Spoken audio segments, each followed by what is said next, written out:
Dear students, I welcome you all for this online class. In last two bridge course classes, we discussed about what is chemistry, branches of chemistry, importance of chemistry, as well as some concepts. In one of the concepts, that is a matter, we discussed only one type of a classification of matter which is based on the composition. On the basis of composition, we discussed elements, compounds, mixtures, and in mixtures, homogeneous mixtures, heterogeneous mixtures. And now we shall move to another type of matter which is based on the arrangement of constituents, or in other words, on the basis of physical states of the matter.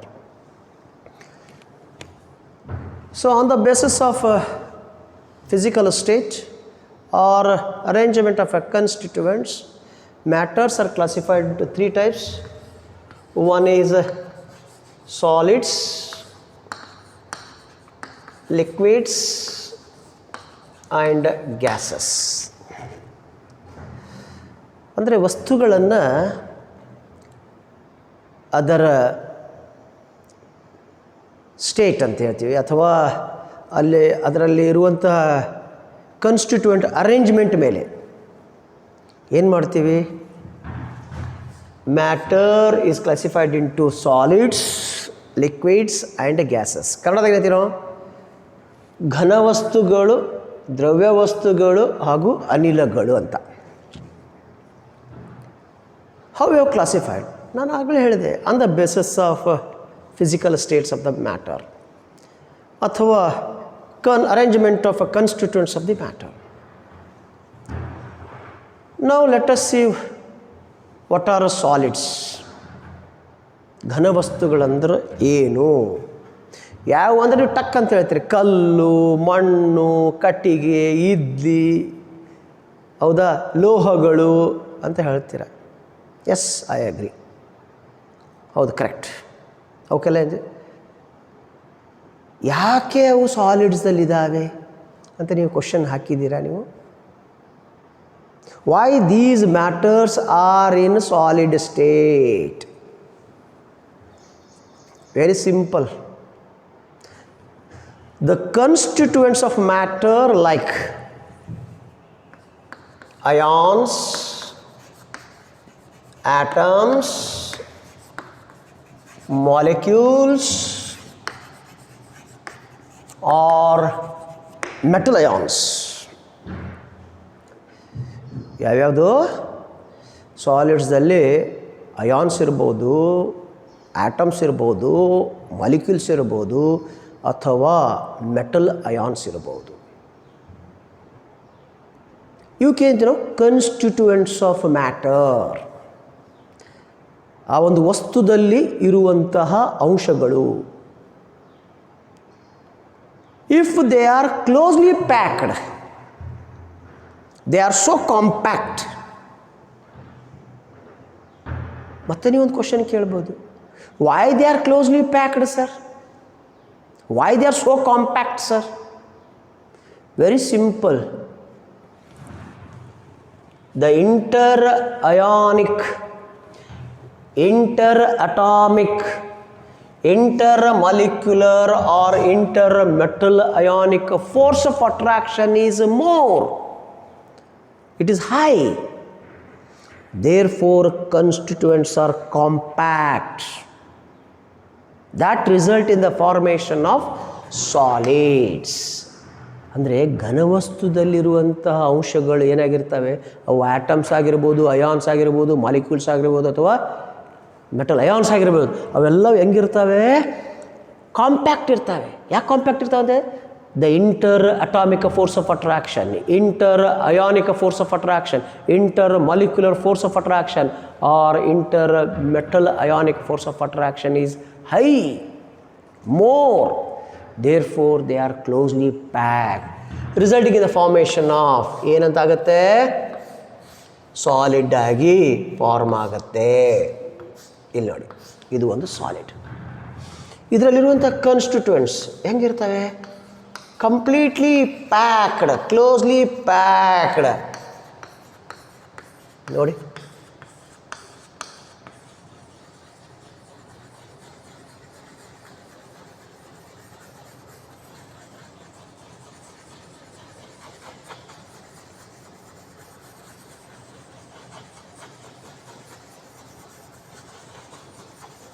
now see,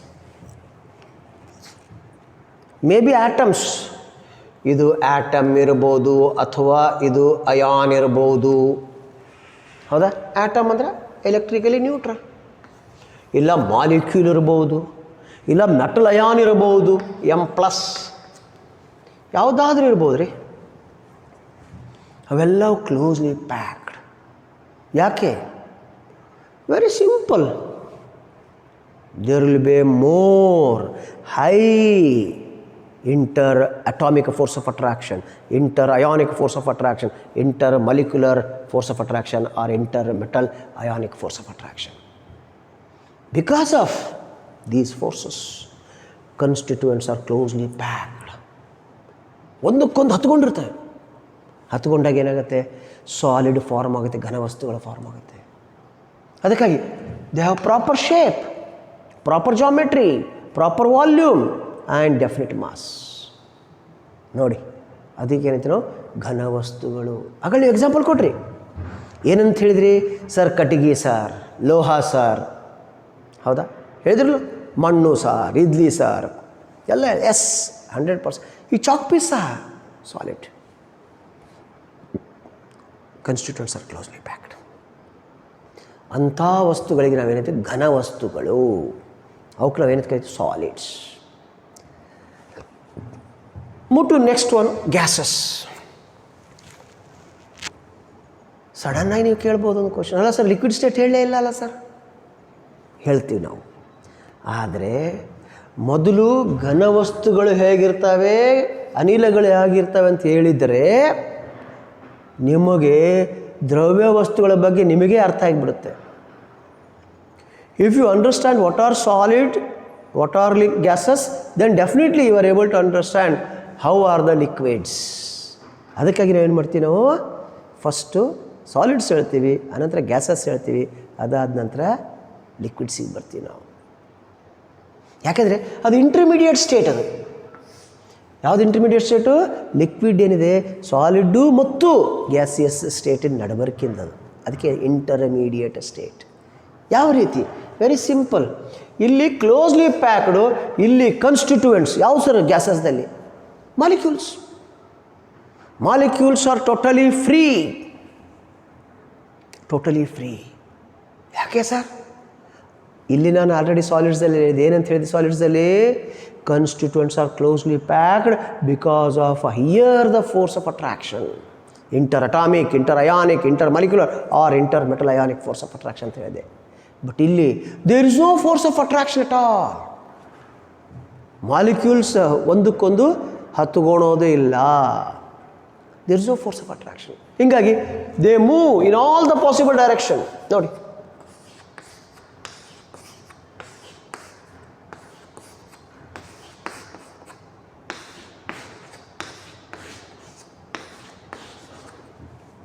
there is a large intermolecular space. ನೋಡಿ, ಹಿಂಗಾಗಿ ಏನಾಗುತ್ತೆ? they never compact. when they are not compact, you never expect a shape and geometry. ಹಿಂಗಾಗಿ ಅನಿಲಗಳಿಗೆ shape ಇರೋದಿಲ್ಲ, geometry ಇರೋದಿಲ್ಲ, volume ಇರೋದಿಲ್ಲ. ನೋಡಿ ಎಷ್ಟು easy ಆಗುತ್ತೆ. ಇದರಲ್ಲಿ ಕಾಂಪ್ಯಾಕ್ಟು, ಅದಕ್ಕಾಗಿ ಜಾಮೆಟ್ರಿ, ಶೇಪು, ವಾಲ್ಯೂಮು ಎಲ್ಲ ಇರುತ್ತೆ. ಇಲ್ಲಿ no compact, they are totally free, molecules are totally free. ಅದಕ್ಕೋಸ್ಕರ ಏನಾಗುತ್ತೆ, there will be a large inter molecular space.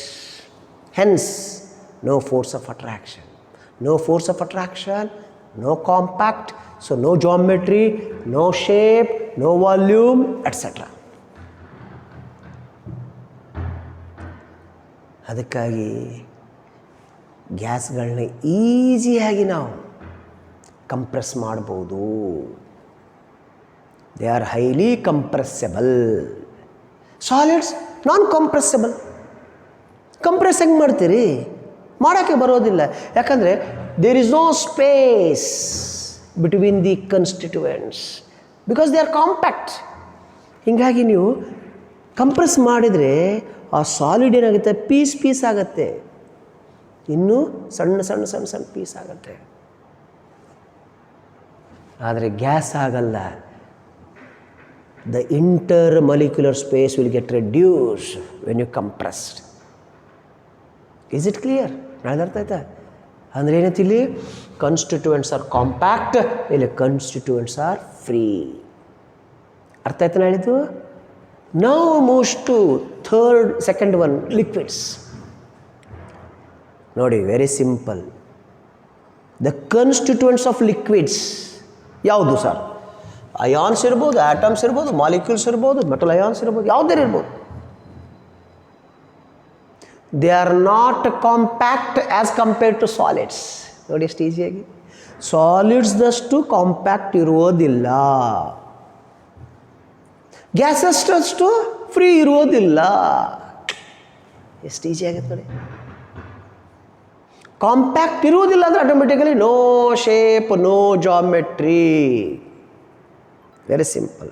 No shape, no geometry. But volume, sorry, ಯಾವಾಗ ಕಾಂಪ್ಯಾಕ್ಟ್ ಇರೋದ್ರಲ್ಲಿ ವಾಲ್ಯೂಮ್ ಇರೋದಿಲ್ಲ. But volume depend upon the volume of the container. ನೀವು ಯಾವ volume container ಹಾಕ್ತಿರೋ ಅದ್ರ volume ಬರುತ್ತೆ ಅದಕ್ಕೆ. ಈಗ ನೋಡಿ, ಒಂದು ಸಿಲಿಂಡ್ರಿಕಲ್ ತಗೊಳ್ಳಿ, ಬೀಕರ್, ಅದರಲ್ಲಿ ವಾಟರ್ ಹಾಕಿಬಿಡಿ, ಹೌದಾ? ಈ ಸಿಲಿಂಡ್ರಿಕಲ್ ಶೇಪ್ ಬರುತ್ತೆ, ವಾಲ್ಯೂಮ್ ಬರುತ್ತೆ, ಅದೆಷ್ಟೇ ಅಷ್ಟು ಅಲ್ವಾ?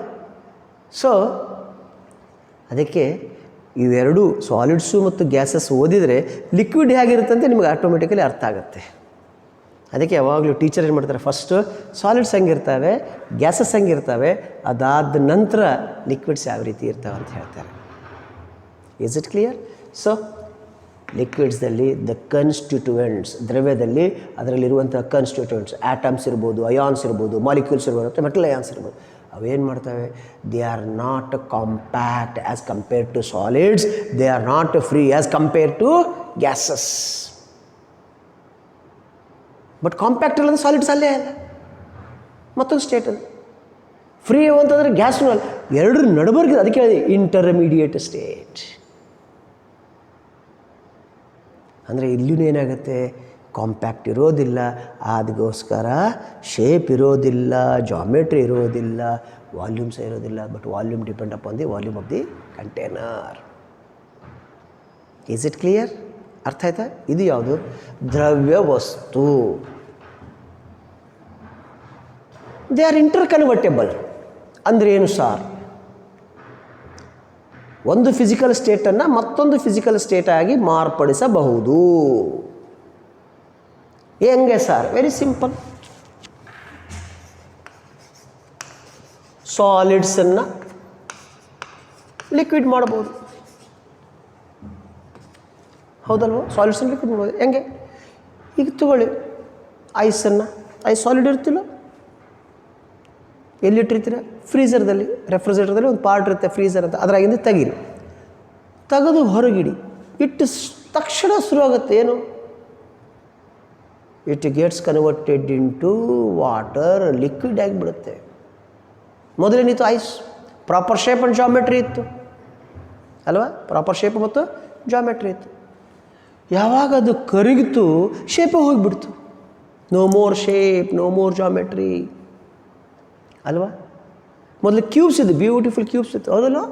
ನೋಡಿರ್ಬೇಕು, ಟ್ರೇ ತೆಗೆದು ಬ್ಯೂಟಿಫುಲ್ ಕ್ಯೂಬ್ಸ್. ಅದಾದ ನಂತರ ಕ್ಯೂಬೇ ಹೋಗ್ಬಿಡ್ತು, ನಿಮ್ಮ ಬರೀ ಲಿಕ್ವಿಡ್ ನೀರು ಬರುತ್ತೆ.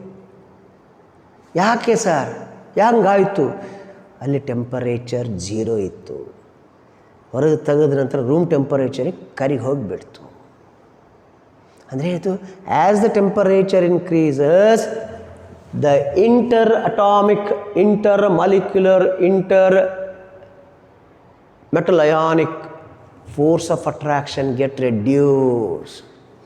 ಯಾವಾಗ ಫೋರ್ಸ್ ಆಫ್ ಅಟ್ರಾಕ್ಷನ್ ರೆಡ್ಯೂಸ್ ಆಗುತ್ತೋ ಸ್ಪೇಸ್ ಹೆಚ್ಚಾಗ್ತಾ ಹೋಗುತ್ತೆ. ಆವಾಗ ಏನಾಗ್ಬಿಡ್ತು, ಲಿಕ್ವಿಡ್ಸ್ ಬಂತು, ದ್ರವ್ಯಗ ಆಯಿತು. ಇದನ್ನು ಮತ್ತೆ ಫರ್ದರ್ ಬಾಯ್ಲ್ ಮಾಡಿ 100 ಡಿಗ್ರಿ ಸೆಲ್ಸಿಯಸ್, 100 ಡಿಗ್ರಿ ಸೆಲ್ಸಿಯಸ್. ಅವಾಗ ಏನಾಗ್ಬಿಡುತ್ತೆ, water molecules moves in the upward direction. They move in the upward direction. ಆ ಪ್ರೊಸೆಸ್ಗೆ ಏನಂತ ಹೇಳ್ತೀವಿ ನಾವು? ಎವಾಪರೇಷನ್. ವಾಟರ್ ವೇಪರ್ಸ್ ಅಂದರೆ ಏನು? ನಥಿಂಗ್ ಬಟ್ ಅನಿಲ, gas. Water in the gaseous state. ಅಂದರೆ ಏನು ಮಾಡಿದ್ವಿ ನಾವು? ಮೊದಲು ಸಾಲಿಡ್ ಇದ್ದದ್ದನ್ನು ಲಿಕ್ವಿಡ್ ಮಾಡಿದ್ವಿ, ಲಿಕ್ವಿಡ್ದಿಂದ ಗ್ಯಾಸ್ ಮಾಡಿದ್ವಿ. ಅಂದರೆ ಫರ್ದರ್ ಟೆಂಪರೇಚರ್ ರೈಸ್ ಮಾಡಿದರೆ, ಹೀಟ್ ಮಾಡಿದರೆ, the force of attraction still get reduced, the interforce, what you can call space between the atoms, ions, molecules or metal ions increases. That gets converted into gaseous state. Is it right? ಇದಕ್ಕೆ ಅಂತೀವಿ ನಾವು ಪ್ರೊಸೆಸ್ಸಿಗೆ evaporation. This is called as evaporation. ಇದಕ್ಕೆ ಏನಂತೀವಿ ನಾವು? Fusion.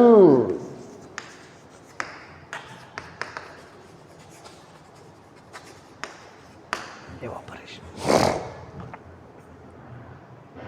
ಅಂದರೆ the force of attraction between the constituents and temperature. ಎರಡೂ relation ಇರುತ್ತೆ. ಯಾವ ರೀತಿ ಟೆಂಪರೇಚರ್ ಹೆಚ್ಚಾಗ್ತಾ ಹೋಗುತ್ತೆ, ಫೋರ್ಸ್ ಆಫ್ ಅಟ್ರಾಕ್ಷನ್ನು ಕಡಿಮೆ ಆಗ್ತಾ ಬರುತ್ತೆ. So both are inversely proportional to each other. ಈಗ ಪ್ರೊಸೆಸ್ ರಿವರ್ಸ್ ಮಾಡಿ, gas can be converted into liquid. Yes or no? ಹೆಂಗೆ sir? Very simple example, common example. ಎಲ್ಲರ ಮನೆಯಲ್ಲಿ ಸಿಗುವಂಥ ವಸ್ತು LPG. ಏನು ಸರ್ LPG ಅಂದರೆ? Liquefied petroleum gas. ಅದು ನಮ್ಮ ಮನೆಗೆಲ್ಲಿರುತ್ತೆ ಸರ್? ನೀವು ಯೂಸ್ ಮಾಡುವ ಡೊಮೆಸ್ಟಿಕ್ ಫ್ಯೂಯಿಲ್ ಯಾವುದು? ಇಂಧನ. ಗ್ಯಾಸ್ ಸಿಲಿಂಡರ್ ಅಂತ ಹೇಳ್ತಿರಲ್ಲ, ಆ ಸಿಲಿಂಡ್ರನ್ನ ಒಮ್ಮೆ ಟಿಲ್ಟ್ ಮಾಡಿ ನೋಡಿ, ಜಸ್ಟ್ ಶೇಕ್ ಮಾಡಿ ನೋಡಿ, ಅದರಲ್ಲಿ ನೀರು ಅಳಿಗಾಡ್ದಂಗೆ ಅನಿಸುತ್ತೆ.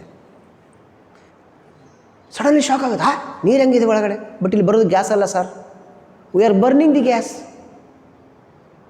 ಎಸ್, ಆ ಗ್ಯಾಸನ್ನೇ ನಾವೇನು ಮಾಡಿರ್ತೀವಿ, ನಾವು ಟೆಂಪರೇಚರ್ ರಿಡ್ಯೂಸ್ ಮಾಡಿ we are going to converted into liquid. ಅದಕ್ಕೆ ನಾವು ಲಿಕ್ವಿಫೈಡ್ ಪೆಟ್ರೋಲಿಯಂ ಗ್ಯಾಸ್. ಅದಕ್ಕೆ ನಾವು ಹೇಳ್ತೀವಿ, ಹೈ ಪ್ರೆಷರ್ ಅಪ್ಲೈ ಮಾಡಿ ಟೆಂಪರೇಚರ್ ರಿಡ್ಯೂಸ್ ಮಾಡಿದಾಗ suddenly gas gets converted into liquid. ಅದಕ್ಕೊಂದು ಮೆಥಡ್ ಇದೆ, ಜೋಲ್ಸ್ ಥಾಮ್ಸನ್ ಎಫೆಕ್ಟ್ ಅಂತ. ಅದ್ರ ಪ್ರಕಾರ ನಾವೇನು ಮಾಡ್ತೀವಿ, ಗ್ಯಾಸನ್ನು ಲಿಕ್ವಿಡ್ ಮಾಡ್ತೀವಿ. ಅದಕ್ಕೆ ಏನಂತೀವಿ, ಲಿಕ್ವಿಫಿಕೇಷನ್. ಅಂದರೆ ಈ ಮೆಥಡಿಗೆ ಲಿಕ್ವಿಫಿಕೇಷನ್ ಅಂತ ಹೇಳ್ತೀವಿ ನಾವು. That is called as liquefaction. ನೋಡಿ, ಲಿಕ್ವಿಡನ್ನು ಗ್ಯಾಸ್ ಮಾಡ್ಬೋದು, ಗ್ಯಾಸನ್ನು ಲಿಕ್ವಿಡ್ ಮಾಡ್ಬೋದು. ಹಾಗೆ ಲಿಕ್ವಿಡನ್ನು ಸಾಲಿಡ್ ಮಾಡ್ಬೋದು. ಐಸ್ ಮಾಡೋದ್ರೆ ವೆರಿ ಸಿಂಪಲ್. ಐಸ್ ಕ್ಯಾಂಡಿ ತಿಂತೀರಲ್ಲ, ಏನು ಮಾಡ್ತೀವಿ ನಾವು? ವಾಟರ್ನ ಐಸ್ ಮಾಡ್ತೀವಿ. ಹೆಂಗೆ ಮಾಡ್ತೀವಿ? ಫ್ರೀಝರ್ದಲ್ಲಿ ಇಡ್ತೀವಿ. Still temperature get reduce. 0 degree Celsius ತೊಗೊಂಡೋಗ್ತೀವಿ ನಾವು, 273 ಕ್ಯಾಲ್ವಿನ್. ಅವಾಗ ಏನಾಯಿತು, the space between the atoms, ions, molecules are metal ions are compact. So as a result it form solid. ಅದಕ್ಕೆ ಏನಂತೀವಿ ನಾವು? ಸಾಲಿಡಿಫಿಕೇಷನ್. ಏನಂತ ಹೇಳ್ತೇವೆ? ಸಾಲಿಡಿಫಿಕೇಶನ್ ಆರ್ ಕಂಡೆನ್ಸೇಷನ್ ಅಲ್ವಾ? ಅದಕ್ಕಾಗಿ what we can conclude, these three physical states of the matter are interconvertible. They are interconvertible. ಇನ್ನೊಂದಿದೆ, direct ಸಾಲಿಡನ್ನು gas ಮಾಡ್ಬೋದು ವಿದೌಟ್ ಲಿಕ್ವಿಡ್ ಸ್ಟೇಟ್. ನೀವು ಕೇಳಿರ್ಬೋದು, ಎಸ್ ಮಾಡ್ಬೋದು sir, we can do it. That is called as a sublimation. What is the sublimation, sir? Conversion of directly solid into gas without liquid state. ಈಗ ನಾನು with these three states ಹೇಳಿದ್ದೇನೆ, but without liquid state. ಆ ಪ್ರೊಸೆಸ್ಸಿಗೆ ಏನಂತ ನಾವು sublimation. ಅದಕ್ಕೆ ನೀವು ನೋಡಿರ್ಬೋದು, ಈ ಮೇ ಬಿ ಕಮ್ ಅಕ್ರಾಸ್ ಈ ಕ್ಯಾಂಫರ್ ಅಂದರೆ ಕರ್ಪೂರ, always dark coloured air tight ಬಾಟಲ್ದಲ್ಲಿ ಇಡ್ತೀವಿ ನಾವು. ಯಾಕಂದ್ರೆ ಏನಾಗುತ್ತೆ, ಸಬ್ಲಿಮೈಸ್ ಆಗಿಬಿಡುತ್ತೆ, ಕರಿಗೋಗಿಬಿಡುತ್ತೆ. ಓಪನ್ ಇಟ್ಬಿಡಿ ಮೌತು ಬಾಟಲ್ದು, automatically after few hours or few days you cannot find the camphor at all, because it undergoes sublimation. One more example, naphthalene, ಡಾಂಬರ್ ಗೋಲಿ ಅಂತ ಹೇಳ್ತೀರ. ಈ ಮನೆಯಲ್ಲಿ it is used as a insecticide. ನಿಮ್ಮ ಅಲ್ಮಾರ, ಕಬಾರ್ಡಲ್ಲಿ, ಅಲ್ಲಿ ಇಲ್ಲೆಲ್ಲ ಕಡೆ ಹಾಕಿರ್ತೀರ, ಇನ್ಸೆಕ್ಟ್ಸ್ ಬರಬಾರ್ದು, ಹಾಗೆ ಸ್ಮೆಲ್ಲು ಸ್ವಲ್ಪ ಚೆನ್ನಾಗಿರಲಿ ಅಂತ. But it is used as a insecticide. ಅದನ್ನು ಸಹ ದೊಡ್ಡದೊಂದು ಬಾಲ್ ಹಾಕಿದರೆ slowly day by day the volume get reduce. That is a due to sublimation. ಹೀಗಾಗಿ ಕಬಾರ್ಡೆಲ್ಲ ಘಮ ಘಮ ಘಮ ವಾಸನೆ ಬರ್ತಿರುತ್ತೆ. ಯಾಕೆ? That solid gets converted into its vapours. ಆ ಪ್ರೊಸೆಸ್ಗೆ ಏನೈತಿ ನಾವು ನಥಿಂಗ್ ಬಟ್ ಸಬ್ಲಿಮೇಷನ್. ಡೈರೆಕ್ಟಾಗಿ vapours can be converted into ಅಡಿಗೆ ಸಾಲಿಡ್ಸ್. ಕಂಡೆನ್ಸೇಷನ್. ಈಗ ನೋಡಿರ್ಬೇಕು ನೀವು, ಯಾವುದು ಫಿನಾಲ್ ಮಾಡೋ ಹೊತ್ತಿನಲ್ಲಿ ನಾವು ಯೂಸ್ ಮಾಡ್ತೀವಿ. ಯಾವುದಪ್ಪ ಅಂದರೆ ಒಂದು ಕಂಪೌಂಡ್, ಫಿನಾಫ್ಥಲಿನ್ ಮಾಡಬೇಕಾದ್ರೆ ಒಂದು ಕಂಪೌಂಡ್ ಯೂಸ್ ಮಾಡ್ತೀವಿ. ಅದರದ್ದು ಹೆಸರು ಥ್ಯಾಲಿಕ್ ಆ್ಯನ್ಹೈಡ್ರೈಡ್ ಅಂತ. ಅದನ್ನು ಫಸ್ಟ್ ಪ್ಯೂರಿಫೈ ಮಾಡ್ಕೋಬೇಕು. ಪ್ಯೂರಿಫೈ ಹೆಂಗೆ ಮಾಡ್ತೀವಿ ನಾವು? Very simple. ಸಬ್ಲಿಮೈಸ್ ಮಾಡಿದಾಗ ವೇಪರ್ಸ್ ಬರುತ್ತೆ, ವೇಪರ್ಸ್ನ ಕಂಡೆನ್ಸ್ ಮಾಡಿಬಿಡ್ತೀವಿ, ಪ್ಯೂವರ್ ಬರುತ್ತೆ ಕಂಪೌಂಡ್, ಥ್ಯಾಲಿಕ್ ಆ್ಯನ್ಹೈಡ್ರೈಡ್. ಅಂದರೆ ಏನೈತಿ ಇಲ್ಲಿ? ಸಬ್ಲಿಮೇಷನ್ ಆಯಿತು, ಕಂಡೆನ್ಸೇಷನ್ ಆಯಿತು. ಯಾವ ರೀತಿ ಮಾಡ್ತೀವಿ ಅಂದರೆ, ಒಂದು ಚೈನಾ ಬೋಲ್ ತೊಗೊಂಡು ಇದ್ರಾಗ ಏನಿಡ್ತಾ ಹಾಕಿರ್ತೀವಿ ನಾವು, ಥ್ಯಾಲಿಕ್ ಆ್ಯನ್ಹೈಡ್ರೈಡ್ ಹಾಕ್ತೀವಿ ನಾವು. ಹಾಕಿ ಮೇಲುಗಡೆ ಒಂದು ಫನಲ್ ಇಟ್ಟು ಅದಕ್ಕೆ ಕಂಡೆನ್ಸೇಷನ್ ಮಾಡಿ ವೇಪರ್ಸನ್ನು ಕಲೆಕ್ಟ್ ಮಾಡ್ತೀವಿ. ಇಲ್ಲಿ ಮತ್ತೆ ಸಾಲಿಡ್ಸ್ ಬರುತ್ತೆ. Vapours are get condensed into solid. ಈ ಪ್ರೊಸೆಸ್ಸಿಗೆ ಸಬ್ಲಿಮೇಷನ್ನು, ಈ ಪ್ರೊಸೆಸ್ಸಿಗೆ ಏನಂತ ಹೇಳ್ತೀವಿ ನಾವು? Nothing but condensation. So solids can be directly converted into gases, gases can be directly converted into solids. So overall what you can conclude, these three physical states of the matter are interconvertible. ಒಂದು physical ಸ್ಟೇಟ್ನಿಂದ ಮತ್ತೊಂದನ್ನು ಮಾಡಬಹುದು. Is it clear, dear students? So this is the concept called as a matter. Now we shall continue the remaining part of the concept which explained in the last class. So what is that, sir? That is very simple, acids and bases.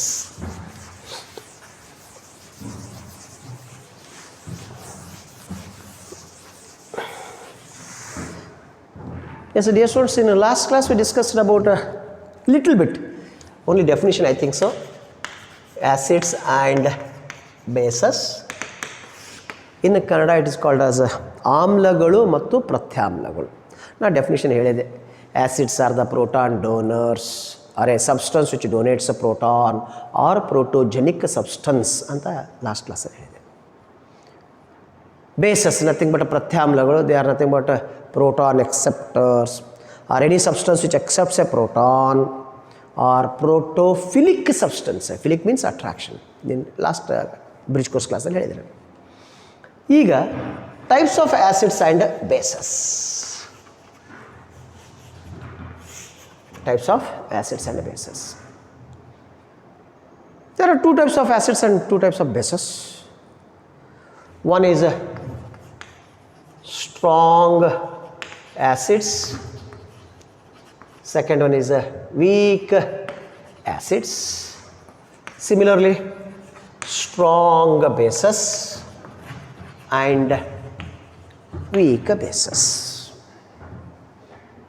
ಪ್ರಬಲ ಆಮ್ಲ ಮತ್ತು ದುರ್ಬಲ ಆಮ್ಲ, ಪ್ರಬಲ ಪ್ರತ್ಯಾಮ್ಲ ಮತ್ತು ದುರ್ಬಲ ಪ್ರತ್ಯಾಮ್ಲ.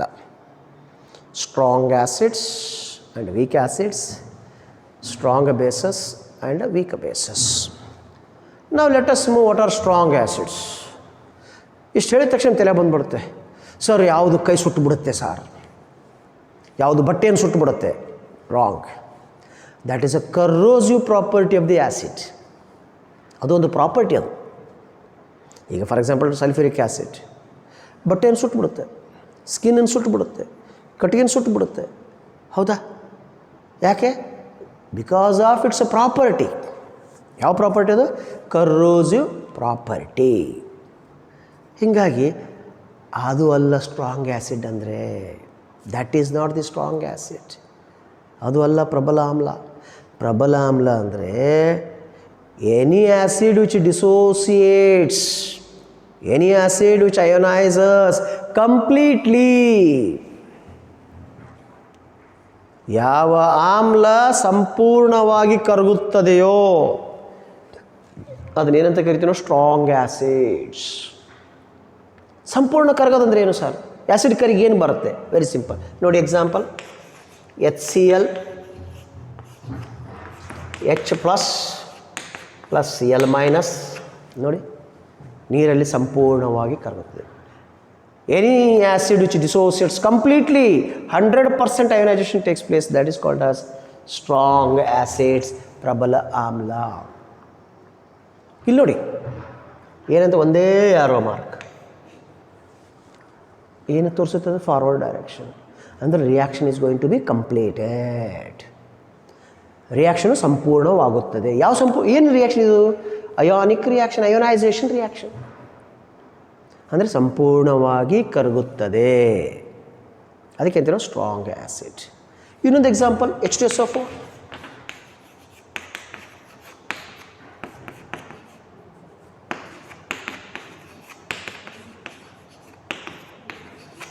ನೋಡಿ, ಇದನ್ನು ಸಹ ನೀರಲ್ಲಿ ಒಂದೇ ಸಿಂಗಲ್ ಆರೋ ಮಾರ್ಕ್ ಕಂಪ್ಲೀಟಾಗಿ ಕರಗುತ್ತೆ. ಇನ್ನೊಂದು ಎಕ್ಸಾಂಪಲ್ ತಗೊಳ್ಳಿ.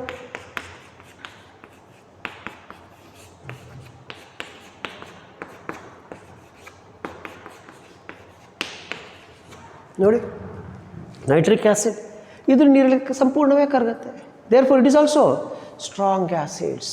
So these 3 acids are called as strong acids because they dissociates completely, they ionizes completely, 100% ionization takes place. That is what you can call strong acids. Then what are weak acids? Weak acids are those which dissociates partially. ದುರ್ಬಲ ಆಮ್ಲವು ಸಂಪೂರ್ಣವಾಗಿ ಅಯೋನೈಸ್ ಆಗೋದಿಲ್ಲ, dissociate ಆಗೋದಿಲ್ಲ, ಕರಗೋದಿಲ್ಲ. Example sir, H2O ನೋಡಿ, acetic acid,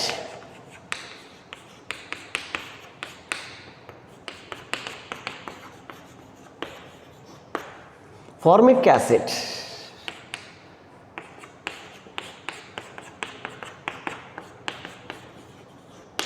ನೋಡಿ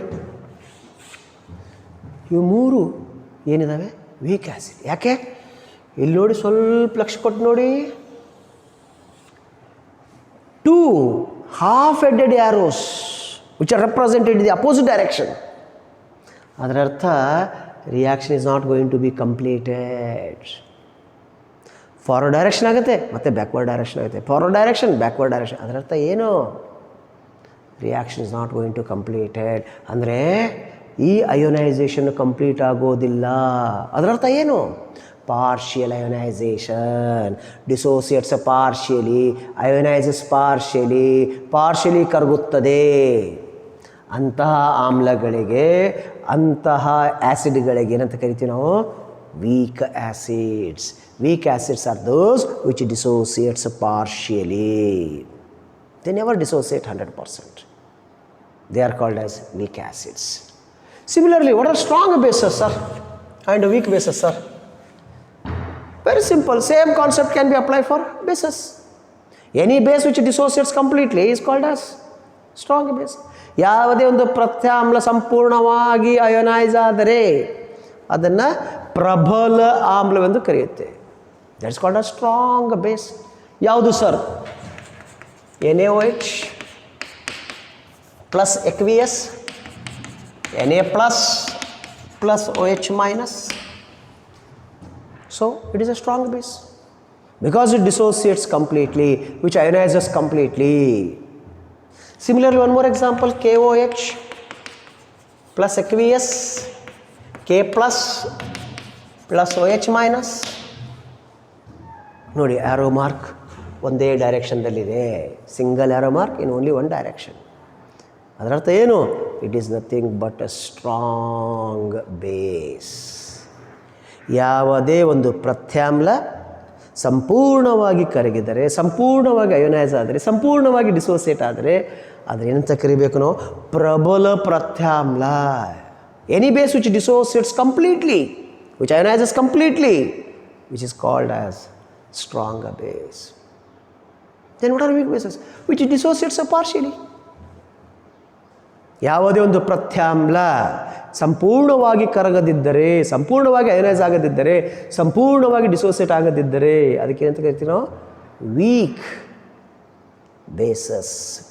ದುರ್ಬಲ ಪ್ರತ್ಯಾಮ್ಲ ಅಂದರೆ ಕರಗದಿದ್ದರೆ, which dissociates partially. Example sir, ammonium hydroxide, NH4 plus OH minus. ನೋಡಿ, 2 half-headed arrows in the opposite direction. ಅಂದರೆ ಅಯೋನೈಸ್ ಕಂಪ್ಲೀಟ್ ಆಗೋದಿಲ್ಲ. ಇನ್ನೊಂದು ತಗೊಳ್ಳಿ, MgOH twice plus aqueous, 2OH minus aqueous, Mg plus 2 aqueous. Represented with 2 double half-headed arrows in the opposite direction. Aluminium hydroxide, Al plus 3 aqueous plus 3OH minus aqueous. Alva? They are nothing but what you can call weak bases. ಹೀಗಾಗಿ ನಿಮ್ಮ ತಲೆಯಲ್ಲಿ ಏನಿರುತ್ತಂದರೆ, strong acid ಅಂದರೆ ಯಾವುದು ನಮ್ಮನ್ನು ಸುಡುತ್ತೆ, weak acid ಅಂದರೆ ಯಾವುದು ನಮ್ಮನ್ನು ಸುಡುವುದಿಲ್ಲ. ತಪ್ಪು, ರಾಂಗ್. ಸ್ಟ್ರಾಂಗ್ ಆ್ಯಸಿಡ್ ಅಂದರೆ ಯಾವುದು ಸಂಪೂರ್ಣವಾಗಿ ಕರಗುತ್ತೋ ಅದನ್ನು ಸ್ಟ್ರಾಂಗ್ ಆ್ಯಸಿಡ್ ಅಥವಾ ಸ್ಟ್ರಾಂಗ್ ಬೇಸ್ ಅಂತ ಹೇಳ್ತೀವಿ. ಯಾವುದು ಸಂಪೂರ್ಣವಾಗಿ ಕರಗೋದಿಲ್ವೋ ಅದನ್ನು ವೀಕ್ ಆ್ಯಸಿಡ್ ಅಥವಾ ವೀಕ್ ಬೇಸ್ ಅಂತ ಕರಿತೀವಿ. This is what you can call concept acids and bases, dear students. ಅದೇ ಮೊದಲಿನ ಬ್ರಿಡ್ಜ್ ಕೋರ್ಸ್ ಕ್ಲಾಸ್ನಲ್ಲಿ ಬರೀ ಡೆಫಿನೇಷನ್ ಹೇಳಿದೆ. ಈಗ types of strong acids and bases. ಅದಕ್ಕೆ ನೀವು ಹೇಳಿದೆ ಆ್ಯಸಿಡ್ ಅಂದರೆ ಏನು ಸರ್? ಯಾವುದು pH <7 ಇರುತ್ತೆ. Yes, that is a property. ಯಾವುದು ಸಾರೋ ಇನ್ ಟೇಸ್ಟ್, ಅದು ಪ್ರಾಪರ್ಟಿ. ಯಾವುದು ಮೆಟಲ್ ಜೊತೆ ರಿಯಾಕ್ಟ್ ಆದಾಗ ಹೈಡ್ರೋಜನ್ ಬಿಡುತ್ತೋ, that is a property. But exact definition ನಿಮ್ಗೆ ಹೇಳಿದೆ, ಈ ರೀತಿ ಇರುತ್ತೆ. Is it clear dear students? ಅರ್ಥ ಆಯ್ತಲ್ವಾ? ಇದೇನು ಕಾನ್ಸೆಪ್ಟ್ಸು ಆ್ಯಸಿಡ್ಸ್ ಆ್ಯಂಡ್ ಬೇಸಸ್, ಆಮ್ಲಗಳು ಮತ್ತು ಪ್ರತ್ಯಾಮ್ಲಗಳು. Now we shall move to next concept, that is units and dimension. ಏನು sir units? If you want to measure any matter, we need units and dimensions. ಯಾಕೆ units and dimensions ಇರದಿದ್ದರೆ ಯಾವುದೇ ಒಂದು ಮ್ಯಾಟರನ್ನು measure ಮಾಡೋಕ್ಕೆ ಬರೋದಿಲ್ಲ. ಅದು ಏನು, ಎಂಥ, ಯಾವ ಯೂನಿಟ್ಸ್ ಇದ್ದಾವೆ, ಯಾವ ರೀತಿ ನಾವು ಕಂಡುಹಿಡ್ದೀವಿ, ಅದನ್ನೆಲ್ಲ ಮುಂದಿನ ಬ್ರಿಡ್ಜ್ ಕೋರ್ಸ್ ಕ್ಲಾಸಲ್ಲಿ ನೋಡೋಣ. ಸೊ ನನಗೇನು ಅನಿಸುತ್ತೆ, ಇವತ್ತು ಹೇಳಿದ್ದೆಲ್ಲ ನಿಮಗೆ ಅರ್ಥ ಆಗಿದೆ ಅಂತ. ಸಪೋಸ್ ಏನಾದರೂ ಅರ್ಥ ಆಗದಿದ್ದರೆ, dear students, please welcome to ಕಾಲೇಜಿಗೆ ಬನ್ನಿ, ನಿಮ್ಮ ಡೌಟ್ಸನ್ನು ಬರ್ಕೊಂಡು ಬನ್ನಿ, ಇಲ್ಲಿ ಡಿಸ್ಕಷನ್ ಮಾಡಿ ನಿಮಗೆ ಸೊಲ್ಯೂಷನ್ ಕೊಡ್ತೀನಿ ನಾನು. Is it clear? ಸೊ ಎಲ್ಲ ಅರ್ಥ ಆಗಿದೆ ಅಂತ ತಿಳಿತಾ ಈ ಕ್ಲಾಸನ್ನು ಇಲ್ಲಿಗೆ ಮುಗಿಸ್ತಾ ಇದ್ದೀನಿ. Good luck. Thank you.